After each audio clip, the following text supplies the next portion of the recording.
So hello guys, welcome back to another very important video. And thumbnail देख के आप लोग समझ गए होंगे कि आज हम किस टॉपिक के बारे में बात करने वाले हैं। सो यस, आज हम बात करेंगे कि हम किस तरह एक फेक ब्रेकआउट को आइडेंटिफाई कर सकते हैं या फिर एक जेन्युइन ब्रेकआउट के क्या कैरेक्टरिस्टिक्स होते हैं। तो इन चीज़ों को आज हम समझेंगे। तो सबसे पहले समझ लेते हैं कि एक फेक ब्रेकआउट का मतलब होता क्या है। सो जब प्राइस एक की रेजिस्टेंस लेवल को या फिर एक स्ट्रॉन्ग सप्लाई जोन को ब्रेक करके ऊपर निकलता है, बट वहाँ पे सस्टेन नहीं कर पाता प्राइस, एंड वहाँ से हमें क्विकली एक रिवर्सल देखने को मिलता है। सो उस चीज़ को हम कहते हैं फेक ब्रेकआउट। मतलब मार्केट ने ब्रेक तो करा बट वहाँ पर सस्टेन नहीं कर पाया, और वहाँ से मार्केट ने एक क्विकली रिवर्सल दिखा दिया एंड दोबारा मार्केट उस रेजिस्टेंस लेवल के नीचे आ जाता है। सो उसे हम कहते हैं एक फेक ब्रेकआउट।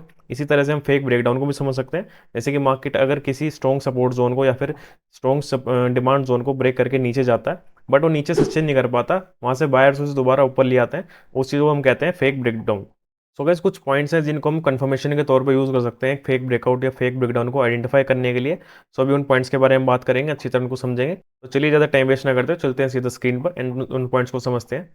सो सबसे पहला पॉइंट जो हम कंसिडरेशन में ले सकते हैं फेक ब्रेकआउट को आइडेंटिफाई करते हुए, वो है वॉल्यूम। मींस जिस टाइम मार्केट में ब्रेकआउट आ रहा है पर्टिकुलर रेजिस्टेंस लेवल के बाद, उस टाइम मार्केट में हमें वॉल्यूम इंक्रीज होता हुआ दिख रहा है कि नहीं दिख रहा। सो पहले समझ लेते हैं कि हमें वॉल्यूम से क्या पता चलता है, वॉल्यूम से हमें क्या चीज़ समझ में आती है। सो एक एग्जांपल से मैं आपको समझाता हूँ। मान लीजिए ये एक मार्केट का रेजिस्टेंस एरिया है, या फिर यहाँ पे से आप सप्लाई जोन मान लीजिए, सप्लाई जोन है मार्केट का। यहाँ पे एक स्ट्रॉन्ग सप्लाई जोन है। यहाँ पे मार्केट इसके नीचे अभी मूव कर रहा है, इसके नीचे मार्केट ट्रेड कर रहा है, एंड मार्केट सडनली यहाँ से हमें एक ब्रेकआउट कैंडल दिखाता है। तो इस टाइम पे हमें वॉल्यूम को कैसे यूज़ करना है वो मैं आपको बताता हूँ। तो देखिए, जब भी आपको दिखे यहाँ पे ब्रेकआउट आता हुआ, उस टाइम आपको देखना है कि साथ साथ आपकी वॉल्यूम भी इंक्रीज हो रही है कि नहीं हो रही। वॉल्यूम इंक्रीज होने का मतलब क्या है कि उस टाइम मार्केट ऊपर जा रही है, तो उस टाइम बायर्स उस चीज़ में इंटरेस्टेड है कि नहीं, मतलब लोग उस चीज़ को खरीदने में इंटरेस्टेड भी है कि नहीं। सो देखिए, जिस टाइम मार्केट में ब्रेकआउट आ रहा है और उस टाइम आपको वॉल्यूम नहीं दिखाई दे रहा मार्केट के अंदर, तो इस चीज़ का मतलब है कि जो बायर्स हैं उनको भरोसा नहीं है कि मार्केट इस लेवल के ऊपर सस्टेन कर पाएगा, इसलिए उस ब्रेकआउट में वॉल्यूम देखने को नहीं मिलेगा। सो अब हम इस चीज़ को दूसरी तरह से समझने की कोशिश करते हैं। सो मान लीजिए अब यहाँ पे आपको ब्रेकआउट आया एंड यहाँ पे वॉल्यूम में भी एक अच्छी हमें कैंडल देखने को मिलती है, मतलब वॉल्यूम भी इंक्रीज हो रही है। उस टाइम जिस टाइम ब्रेकआउट आ रहा है उस टाइम साथ साथ वॉल्यूम भी इंक्रीज हो रही है। तो इस चीज़ से हमें क्या पता लगता है कि जिस टाइम ब्रेकआउट आ रहा है उस टाइम बायर्स एक्टिव हैं एंड बाइंग कर रहे हैं लोग। उन्हें लगता है कि मार्केट इस लेवल के ऊपर सस्टेन करेगा, लोगों को भरोसा है कि मार्केट इस लेवल के ऊपर निकलेगा एंड यहाँ पर सस्टेन करेगा, एंड इसके बाद हमें एक रैली देखने को मिल सकती है इसके अंदर। सो हमेशा ध्यान रखना, जब भी ब्रेकआउट आता है आपका वॉल्यूम का ध्यान रखो। उसके साथ आपको एक तरह की कन्फर्मेशन मिल जाती है। जितनी ज़्यादा आपको कन्फर्मेशन मिलेगी उतना ज़्यादा अच्छा रहेगा। आगे मोर पॉइंट्स के बारे में बात करेंगे, किन किन पॉइंट्स को हमें ध्यान रखना है। अभी हमने वॉल्यूम समझ लिया अच्छी तरह कि अगर हमें ब्रेकआउट के साथ वॉल्यूम नज़र आ रही है, सो हम उसको एक जेन्युइन ब्रेकआउट समझ सकते हैं। सो अब इस चीज़ को एक लाइव एग्जांपल से समझने की कोशिश करते हैं। चार्ट्स में हम समझेंगे कि कैसे वॉल्यूम एक्ट करता है। तो देखिए, ये एक रेजिस्टेंस लेवल है, यहाँ पे हमारा सप्लाई जोन है ये वाला। ये मैंने मार्क कर रखा है, यहाँ पे स्ट्रॉन्ग सप्लाई जोन है, मतलब स्ट्रॉन्ग रेजिस्टेंस एरिया है। इस जोन के ऊपर मार्केट निकलते हुए दिक्कत कर रहा है। यहाँ पे मार्केट दो बार अटेम्प्ट करा, मार्केट ने पहले भी अटेम्प्ट करा, मार्केट इसके ऊपर नहीं निकल पा रहा। बट इस कैंडल में आप देखेंगे तो इस कैंडल में मार्केट ने इसको ब्रेकआउट कर दिया, यहाँ पे मार्केट सस्टेन भी कर रहा है। और आप वॉल्यूम देखेंगे अगर इस कैंडल की, हमें वॉल्यूम एवरेज वॉल्यूम से हमें यहाँ पे ज़्यादा वॉल्यूम देखने को मिल रही है। मतलब कि लोग यहाँ पे, लोगों को भरोसा है कि मार्केट इस लेवल के ऊपर सस्टेन करेगा। इस कैंडल के साथ जो ब्रेकआउट आया है उसमें हम लोगों को भरोसा है, बायर्स को भरोसा है कि मार्केट इस लेवल के ऊपर सस्टेन करेगा। सो वॉल्यूम हमें एक तरह से शो करता है कि यहाँ पे कितने क्वांटिटी ऑफ ऑर्डर्स, कितने ज़्यादा क्वांटिटी ऑफ ऑर्डर्स यहाँ पे लग रहे हैं। वॉल्यूम अगर एवरेज के आसपास, एवरेज से लो है, मीन्स यहाँ पे एवरेज क्वांटिटी ऑफ ऑर्डर्स में नॉर्मल क्वांटिटी ऑर्डर्स की। बट अगर वॉल्यूम आपकी एवरेज से ऊपर निकलता है, मीन्स इस कैंडल पे हमें ज़्यादा लोगों ने बाइंग करी है, इस लेवल के ऊपर लोगों को भरोसा है कि मार्केट यहाँ पर सस्टेन करेगा। तो इस चीज़ को हम समझ चुके हैं वॉल्यूम के साथ हमें कैसे ट्रेड करना है, वॉल्यूम को कैसे समझना है। पर हम खाली वॉल्यूम के ऊपर मार्केट में ट्रेड नहीं ले सकते। सो हमें और चीज़ों का भी ध्यान रखना पड़ेगा ब्रेकआउट को आइडेंटिफाई करने के लिए। सो अब इसलिए अभी और चीज़ों को भी समझते हैं और क्या क्या पॉइंट्स हमें जिनका ध्यान रखना है। सो देखिए, अब हमारा सेकंड पॉइंट आता है कैंडल फॉर्मेशन। मतलब कि ब्रेकआउट के टाइम पे कैंडल कैसी फॉर्म हो रही है, ये वाला पॉइंट भी हमें समझना काफ़ी इंपॉर्टेंट है, क्योंकि कैंडल हमें काफ़ी चीज़ें बताती है। कैंडल के साइकोलॉजी हमें समझनी पड़ती है कि कैंडल हमें क्या बताना चाहती है। सो अभी मैं आपको समझाता हूँ कैंडल की फॉर्मेशन को हम कैसे समझ सकते हैं। देखिए, फिर से हम एक एग्जांपल लेते हैं। मान लीजिए मार्केट ये हमारा रेजिस्टेंस लेवल है, एंड मार्केट मूव करते हुए अप ट्रेंड दिखाते हुए यहाँ पे मार्केट आता है, यहाँ पे मार्केट एक ब्रेकआउट दिखाता है हमें। सो इस टाइम पे यहाँ पे कैंडल कैसी फॉर्मेशन हो रही है उस चीज़ को हमें देखना काफ़ी इंपॉर्टेंट है। अब अगर यहाँ पे कैंडल ऐसी बनती है, हमें यहाँ पे एक फुल बॉडी कैंडल देखने को मिलती है। तो इससे हमें क्या समझ में आता है कि मार्केट जब ब्रेकआउट किया तो उस टाइम बायर्स ने उसको होल्ड करके रखा एंड बिल्कुल उसके हाई पे इसको क्लोज कराया, मतलब कि यहाँ पे कोई हमें प्रॉफिट बुकिंग देखने को नहीं मिली एंड बायर्स ने इसे एंड तक होल्ड करके रखा, तो इसलिए यहाँ पे हमें फुल बॉडी कैंडल देखने को मिलती है। तो सेकंड टाइप का हमें यहाँ पे कैंडल देखने को कई बार क्या मिलता है ब्रेकआउट के टाइम पे, इस तरह की हमें कैंडल देखने को मिलती है। तो इस कैंडल से हमें समझ में क्या आता है, मार्केट ने ब्रेकआउट तो किया बट वो ऊपर जाके हाई पे अपने सस्टेन नहीं कर पाया एंड वहाँ से हमें काफ़ी प्रॉफिट बुकिंग देखने को मिली।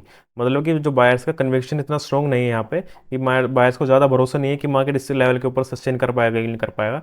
सो जो लोग अप ट्रेंड में बैठे हुए थे उन्होंने यहाँ पे अपनी प्रॉफिट बुकिंग कर ली।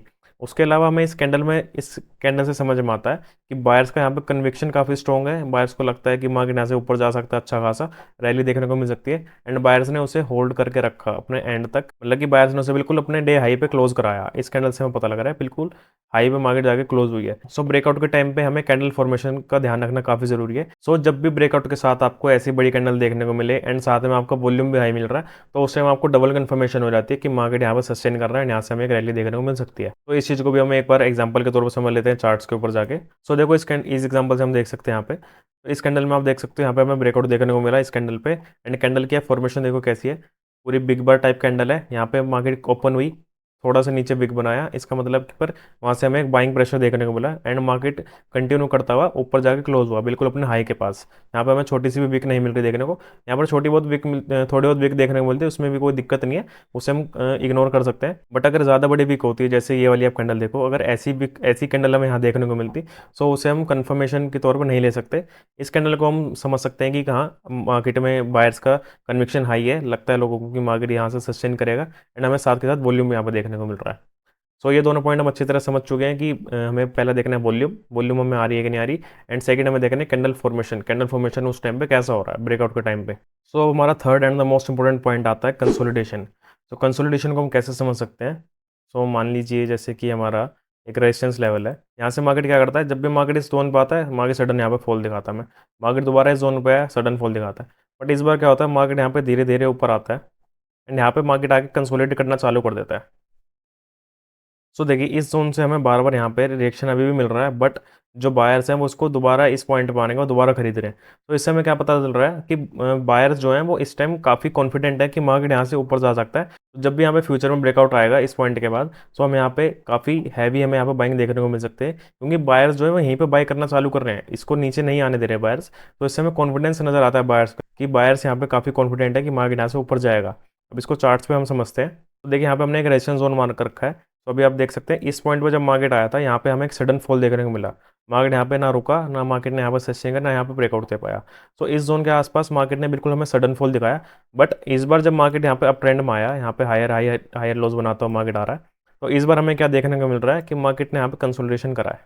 तो देखो इस कंसोलिडेशन से हमें क्या समझ में आता है कि यहाँ पे मार्केट इस रेजिस्टेंस एरिया से रेजिस्टेंस ले रहा है, बट जो बायर्स हैं यहाँ पे बायर्स काफ़ी हैवीली एक्टिव है यहाँ पे एंड मार्केट को थोड़ा सा नीचे आती है दोबारा बाइंग करना चालू कर देते हैं। यहाँ पे मार्केट ने थोड़ा सा नीचे आया दोबारा बाइंग करा एंड यहाँ पे रेजिस्टेंस एरिया से दोबारा रेजिस्टेंस लिया मार्केट ने एंड थोड़ा सा नीचे आती मार्केट ने फिर बाइंग करना चालू कर दिया।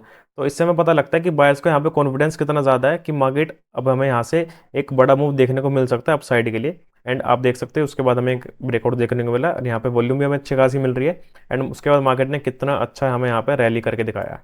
सो कभी भी अगर हमें कंसोलिडेशन के बाद एक ब्रेकआउट देखने को मिलता है मेन रेजिस्टेंस लेवल का, सो उसको हमें काफ़ी अच्छा कन्विक्शन मिलता है हमें उस ट्रेड में कि मार्केट यहाँ से सस्टेन कर सकता है लेवल को एंड उसके बाद हमें एक रैली देखने को मिलेगी। बट अगर मार्केट यहाँ पे ऐसे जाता है ऊपर की तरफ हमें जाता हुआ दिखता है एंड उसके बाद एक रिटेस्ट लेके मार्केट जब दोबारा निकलता है, तो इस चीज़ के ब्रेकआउट होने के काफ़ी जेन्युइन चांसेस रहते हैं कि मतलब हमें समझ में आता है इस चीज़ से कि मार्केट अब हमें जेन्युइन ब्रेकआउट दे रहा है, तो इस चीज़ पर हम ट्रेड ले सकते हैं।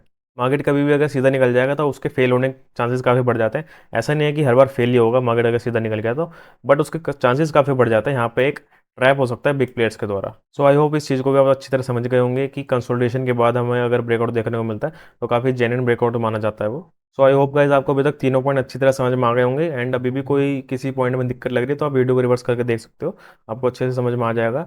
एंड अब फोर्थ पॉइंट के बारे में बात कर लेते हैं कि फोर्थ पॉइंट हम क्या ध्यान रख सकते हैं एक ट्रेड लेते हुए, ब्रेकआउट ट्रेड लेते हुए।